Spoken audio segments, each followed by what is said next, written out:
Hello everyone, welcome back to my channel. I am Sneha and as you can tell from the title of this video, today I am going to be recommending few of my favorite fantasy books for beginners from a beginner.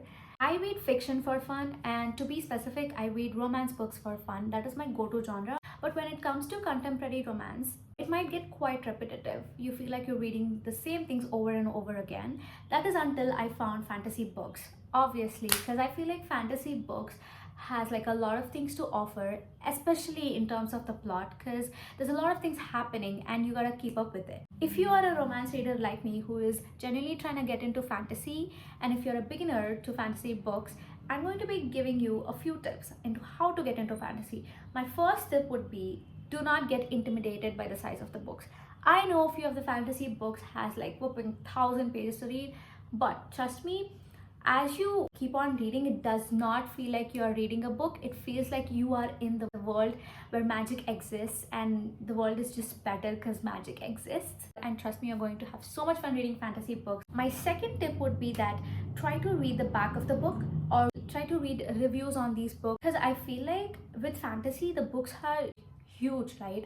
So you don't want to waste time on books that you think you won't like. Initially, I feel like you should start reading books that you know that you will like, and a few of the tropes that you would like.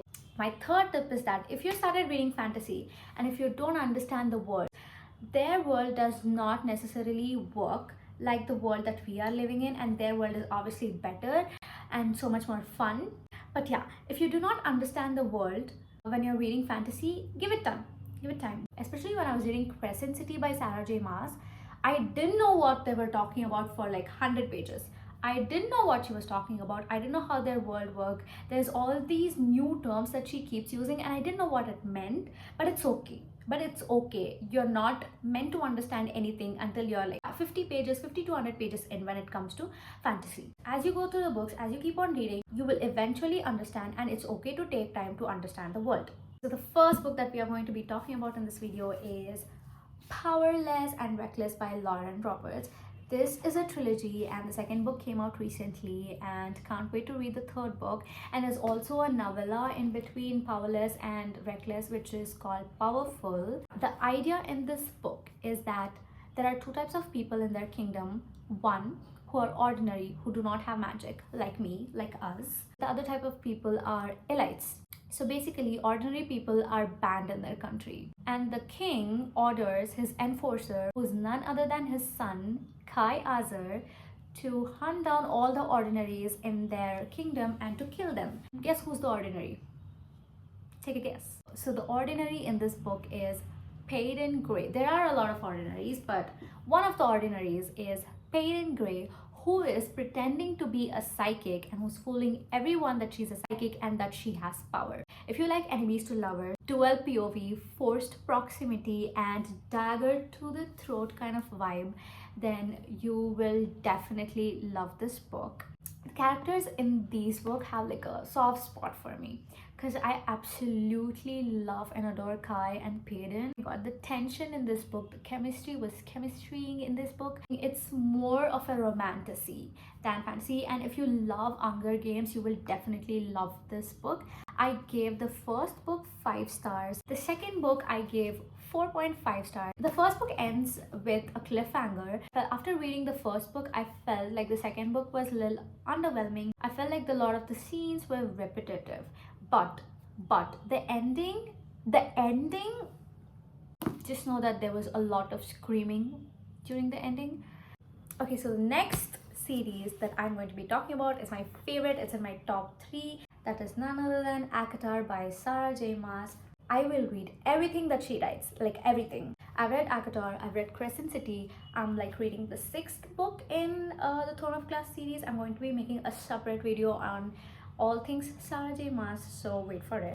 The first book in this series is A Court of Thorns and Roses. It's basically from Farah's point of view. So all these 3 books are from Farah's point of view. The 4th book is like a holiday novella. I loved reading this book. I know everybody likes to hate on this book, but this was a cute, a bridge for the next book, which is from Nesta's point of view. I will get back to that, but before that, let me talk about A Court of thorns and roses. So basically the story starts when Feyre goes hunting and she accidentally kills this wolf. And she's not supposed to kill that wolf, and suddenly after a while this huge magical creature, it barges into Farah's cabin and he's like, you gotta come with me to Spring Court because you killed my friend and the wolf you killed was my friend. So basically there are two types of people in this book. One is normal people, mortal people like us, and there are fae. Fae are creatures who are immortal, who possess magic, and who have like elongated ears. That's all you have to know. And the word building is very easy to understand, the writing is very easy to understand. And let me show you something. The map in this book is literally so cute. Like, this is like the cutest map ever. This is my favorite map. The map is divided into 7 courts, that is 4 seasonal courts: summer court, winter court, spring court, and autumn court. The other 3 courts are night court, dawn court, and day court. I don't want to spoil anything for you guys, but my favorite court is night court. And also the characters in this book, I literally loved every character in this book, especially the bad boys, Rhysand, Cassian, and Azriel. Rhysand is great. Everyone loves to talk about Rhysand. Rhysand is great. I love Rhysand. I loved reading about him. But my favorite would be Azriel. And I wish and I hope that we get an Azriel book. I am waiting for it. And I am pretty sure that you guys will enjoy this book. And the next book that I'm going to be recommending is a book. I'm pretty sure you've seen this all over TikTok because I feel like everybody's read it already, but if you haven't, this is your sign to go read it. And it is Fourth Wing and Iron Flame by Rebecca Yarros. It follows Violet Sorrengail and Xaden Riorson. And Violet is supposed to attend this war college which is named Basquiat, I don't know how to pronounce it. So basically all her life she's been trained to be a scribe. Scribe is something that has to do with books and libraries, so that would be her job if she was a scribe. They're supposed to document everything, that is their job. But she's suddenly forced to be a writer, and now she has to write dragons, and she's not physically fit for it, and she is thin, she's pale, she's weak. So it follows her, and I love female badass characters, and I love Violet. When she gets into the college, she notices that everybody in the college hates her mother, don't know why, and especially one of the person who hates her mother is Xaden, and he has a reason to hate her. Trust me, he has a reason to hate her. And Xaden's power in this book is that he can yield shadows. He's morally gray, he has tattoos, he yields shadows. And also, if you love enemies to lovers, forbidden romance, and found family, and badass female characters, then this is the book for you. I remember giving 4.5 stars for the first book because there are few things that I found a bit cringe, but once you look past it, it's fine. And it does end on a cliffhanger. You would immediately want to buy the second book because it is that addictive. It is easy to read, it is very easy to understand, the world building is very easy to understand, but the names are quite hard to pronounce, that I would say. And the second book, I feel like I loved the second book more than the first book. I know everybody loves the first book, but I did love the second book more than the first book. And second book also ends with a cliffhanger. So the series is supposed to have total of 5 books. If you loved ACOTAR, you will love Fourth Wing, that is for sure. So yeah, go read it. The next trilogy is Once Upon a Broken Heart by Stephanie Garber. It has 3 books. The first one is Once Upon a Broken Heart, and the second is The Ballad of Never After, and the third is Curse for a True Love. I do not own the physical copy of the third book, but I have read it. And you do not have to read Caraval series in order to read these, but it does happen in the same world. The first book follows Evangeline Fox. She believes in happily ever after. The love of her life is about to marry someone else. Out of heartbreak, she does this stupid thing where she goes to Prince of Jax, who's like a fae in this world, and she asks for a favor. She asks his help in order to stop the wedding. In exchange for that, he asks for 3 kisses at any place or time of his choosing. And soon later in the book, she realizes that you should not make deals with wicked people, and she regrets it. And the first book does end on a cliffhanger. As soon as you finish the first book, you immediately have the urge to read the second book. So I suggest you buy both the books together at the same time. In the first book, they were just teasing, right? You do not see a lot of Jacks in this book. That is the Prince of Hearts. But in the second book is where the romance subplot becomes more heavy. I did cry over this book, okay? A lot of tears were shed, especially during the ending. I loved the characters. I love Prince of Hearts. I love Jax. The third book was also great. I rated the first book 4 stars. I gave the second book 5 stars.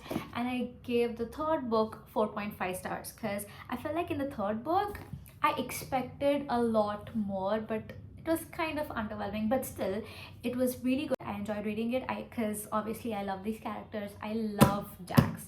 That's all I'm going to say. So yeah. Okay, so the next book that I'm going to be recommending is the Shatter Me series by Tara Mafi. Yes, I currently own only 3 books, but there are 10 books I believe, and I've read every single one of them. And so there are like 6 main books and novella in between. You don't have to read novellas, but trust me, you would want to. So this is not your typical fantasy book. It is a dystopian novel and people possess powers here. So basically it follows Juliet, who has been locked up in this cell by the re-establishment because she has this crazy like fatal power. That is such a cool power. So people are killed as soon as she touches them, and that's why she's locked up in there. And she has this journal where she writes her thoughts and everything. I'm pretty sure you've heard about Aaron Warner. If you haven't heard about Aaron Warner, then you are living under a rock. Yeah, the first few books you're like, who are these characters? Why am I reading about them? Obviously there's Juliet in it, there's Aaron Warner in it, and there's another character, and you're like, why am I reading about them?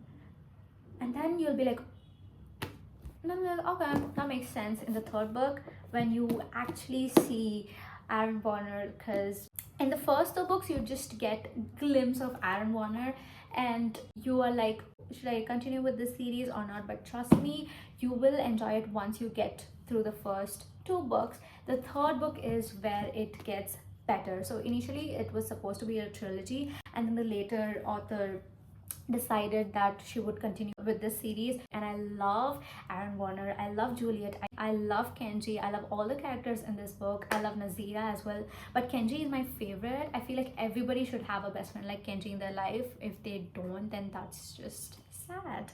So overall, I would highly recommend Shatter Me series. Once you get to the first 2 books, you will be reading 1 book per day. That's what I did, and I absolutely loved reading this book. If you love this video, like, share and subscribe. So that's it for today. I will be seeing you guys in the next video. Bye.